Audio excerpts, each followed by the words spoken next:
एक छोटे से गांव में जहां लोग साधारण जीवन जीते थे, वहां एक व्यक्ति रहता था जिसका नाम मोहन था। मोहन बहुत ही मेहनती और ईमानदार था, लेकिन उसकी एक समस्या थी। वह हर छोटी छोटी बात को लेकर बहुत चिंता करता था। उसकी चिंता कभी खत्म ही नहीं होती थी। वह अपने बच्चों के भविष्य, अपनी फसल, अपने स्वास्थ्य और यहाँ तक कि मौसम को लेकर भी चिंतित रहता था। मोहन की दिनचर्या ऐसी थी कि सुबह उठते ही वह अपनी परेशानियों की सूची बनाना शुरू कर देता।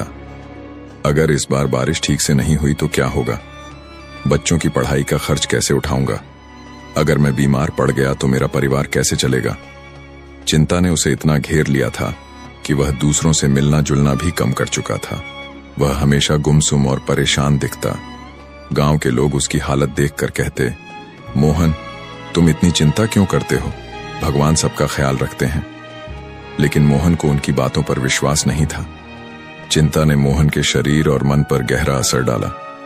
उसकी नींद उड़ चुकी थी, उसे भूख भी कम लगती थी और उसका स्वास्थ्य धीरे धीरे खराब होने लगा। फसल भी ठीक से नहीं उग रही थी क्योंकि वह खेत पर ध्यान नहीं दे पाता था।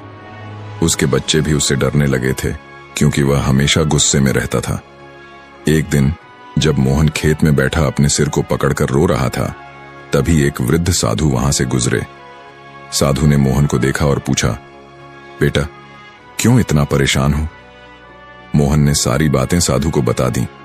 साधु ने मुस्कुराते हुए कहा, तुम्हारी परेशानी का हल मेरे पास है। अगर तुम मेरी एक बात मानो तो तुम्हारी सारी चिंताएं दूर हो जाएंगी। मोहन ने चौंकते हुए पूछा, कैसी बात बाबा? साधु ने एक छोटा सा घड़ा मोहन को दिया और कहा, इस घड़े में अपनी सारी चिंताएं भरकर नदी में बहा दो। पर याद रखना, तुम्हें हर दिन यह काम करना होगा। और हां, इसके साथ ही हर दिन 3 चीजों के लिए धन्यवाद देना होगा जो तुम्हारे जीवन में अच्छी हैं। मोहन को यह बात अजीब लगी, लेकिन उसने बाबा की बात मान ली। अगले दिन उसने घड़े में अपनी सारी चिंताओं को लिखकर डाल दिया और उसे नदी में बहा दिया। फिर उसने सोचा कि आज के दिन वह किन चीजों के लिए धन्यवाद दे सकता है। 1. आज मेरी पत्नी ने मुझे स्वादिष्ट खाना बनाया। 2. आज मेरे बच्चों ने मुझे प्यार से गले लगाया। 3. आज मौसम सुहाना है और मैं ठीक हूं। धीरे धीरे यह उसकी दिनचर्या बन गई। हर दिन वह अपनी चिंताओं को घड़े में डालता और धन्यवाद देने के लिए 3 नई चीजें खोजता। कुछ महीनों में मोहन के जीवन में बदलाव आने लगा। अब वह अपनी चिंताओं को घड़े के साथ बहा देता और दिन भर सकारात्मक सोचता। उसका स्वास्थ्य सुधरने लगा, फसल बेहतर होने लगी और परिवार के साथ उसका रिश्ता मजबूत हो गया। गांव के लोग उसकी इस नई ऊर्जा को देखकर हैरान थे। वे पूछते, मोहन, तुमने ऐसा क्या किया कि तुम इतने खुश रहने लगे?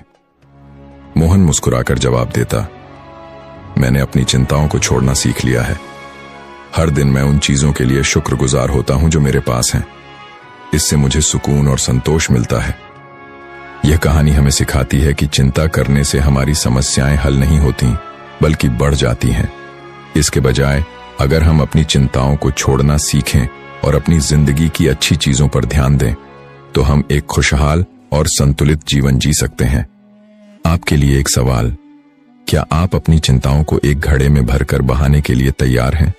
आज ही से शुरू करें और देखें कि आपकी जिंदगी कैसे बदलती है। चिंता करना स्वाभाविक है, लेकिन इसे छोड़ देना कला है। यह कला हमें सिखाती है कि हम अपने जीवन को कैसे बेहतर बना सकते हैं। इसलिए अपनी चिंताओं को छोड़ें और अपनी जिंदगी में खुशियों के लिए जगह बनाएं। दोस्तों, कैसी लगी कहानी? अगर आपको अच्छी लगी हो तो हमारे चैनल को सब्सक्राइब और लाइक जरूर करें और कमेंट में अपना सुझाव दें।